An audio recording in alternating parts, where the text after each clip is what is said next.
Welcome to రాజనీతి. విధానమండలిలో YCP నేత మాజీ మంత్రి బొత్స సత్యనారాయణ గారు అనారోగ్యంతో ఆసుపత్రిలో చేరారు. గురువారం రాత్రి ఆయనకు అనారోగ్య లక్షణాలు కనిపించాయని వెంటనే హైదరాబాద్ తరలించారని చెప్తున్నారు. ప్రస్తుతం ఆయన హైదరాబాద్లో సిటీ న్యూరో హాస్పిటల్లో చికిత్స పొందుతున్నారు. వైసీపీ అధినేత జగన్మోహన్ రెడ్డి కోడికత్తి ఘాటుకు గురైనప్పుడు కూడా ఇదే ఆసుపత్రిలో చికిత్స పొందారు. ఆయన ఆసుపత్రి అధినేతలు వైసీపీకి సన్నిహితులని చెప్తూ ఉంటారు. న్యూరాలజీకి సంబంధించిన కేసులకు ఈ ఆసుపత్రికి మంచి పేరుంది.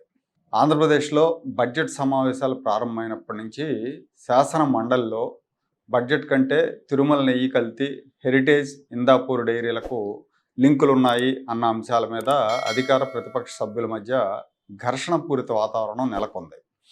వైసీపీ అసెంబ్లీని బహిష్కరించింది, కానీ మండలిలో వైసీపీకి మెజారిటీ ఉంది కాబట్టి మండలి సమావేశానికి ఎమ్మెల్సీలంతా కూడా వైసీపీ ఎమ్మెల్సీలు హాజరవుతున్నారు.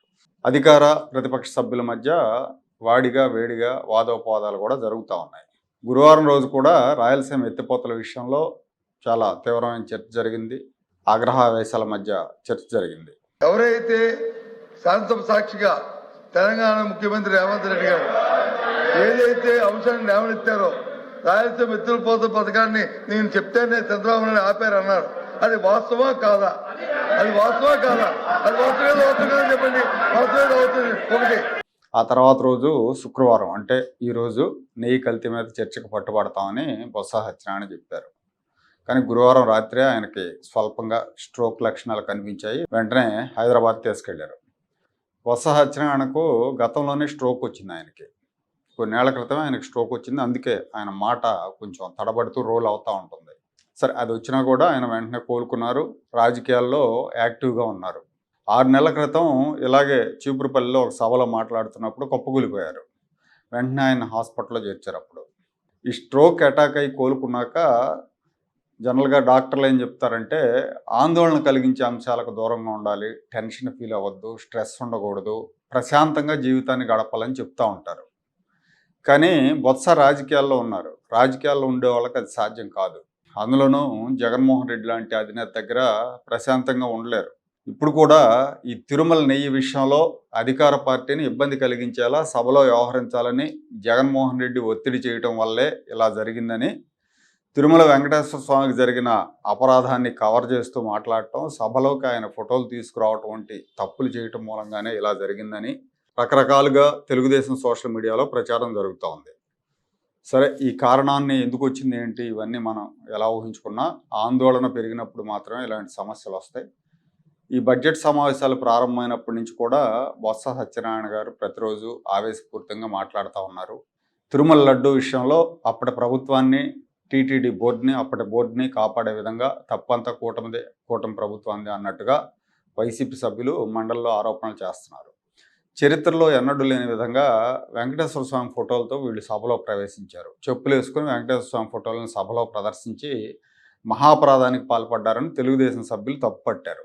ఆ సందర్భంగా చెప్పులు వేసుకుని స్వామివారి ఫోటోలు ప్రదర్శించలేదు అని బొత్స సత్యనారాయణ ప్రకటన జారీ చేశారు. వాస్తవానికి ఇది అబద్ధం. శాసనమండలి లైవ్లో అలాగే ఫోటోల్లో వాళ్ళు చెప్పులు వేసుకుని వెంకటేశ్వర స్వామి ఫోటోలు పట్టుకుని నినాదాలు చేయడం అనేది స్పష్టంగా కనిపించింది. బొత్స ప్రకటనను ఖండిస్తూ తెలుగుదేశం ఆ వీడియోలు రిలీజ్ చేసింది. స్వామివారి విషయంలో బొత్స అబద్ధం చెప్పారు, స్వామి అన్ని అపరాధాలు చూస్తున్నారని తెలుగుదేశం సభ్యులు ఎదురుదాడి చేశారు. ఇలాంటి ఉద్రిక్తమైన వాతావరణం మధ్య మండలి ప్రతిరోజు వాయిదా పడుతూనే ఉంది. గురువారం కూడా రాయలసీమ ఎత్తిపోతల అంశం మీద తీవ్ర వాగ్యుద్ధం జరిగింది. రాయలసీమ ఎత్తిపోతలని చంద్రబాబే ఆపాడని పక్క రాష్ట్ర ముఖ్యమంత్రి రేవంత్ రెడ్డి అసెంబ్లీలో చెప్పాడు. దానికి మీరేం చెప్తారని బొత్స సత్యనారాయణ తీవ్రంగా ప్రశ్నించారు. పదే అదే ప్రశ్న వేశారు, ఆవేశపడ్డారు. అది జగన్మోహన్ రెడ్డి హయాంలో 2020లోనే ఆగిపోయింది ఆ పథకం, రాయలసీమ ఎత్తిపోతల పథకం. సో నిమ్మల రామానాయుడు ఇరిగేషన్ మంత్రి, అలాగే ఆర్థిక మంత్రి పయ్యావుల కేశవ్ ఇదే విషయాన్ని చెప్పారు. 2020లోనే ఎన్జీటీ ఆపింది. ఆ తర్వాత 4 ఏళ్ళు ముఖ్యమంత్రిగా మీ జగన్మోహన్ రెడ్డి ఉన్నారు, మీరు మంత్రిగా ఉన్నారు, అప్పుడు మీరేం చేశారని తీవ్రంగా ఎదురుదాడి చేశారు. దీంతో వైసీపీ డిఫెన్స్లో పడిపోయింది. ఈ పరిణామాల తర్వాత గురువారం రాత్రి బొత్స అస్వస్థతకు గురయ్యారు. అయితే ఇప్పుడు ప్రస్తుతానికైతే ఆయన ఆరోగ్యం మీద ఆందోళన చెందాల్సిన అవసరం లేదని డాక్టర్లు, ఆయన కుటుంబ సభ్యులు చెప్తున్నారు. ఆయన కులాసాగానే ఉన్నారట. వైసీపీలో కాస్త పద్ధతిగా ఉండే నాయకుడు, సీనియర్ నాయకుడు బొత్స సత్యనారాయణ. ఆయన త్వరగా కోలుకోవాలని, రాజకీయాల్లో మళ్ళీ చురుగ్గా పాల్గొనాలని ఆశిద్దాం.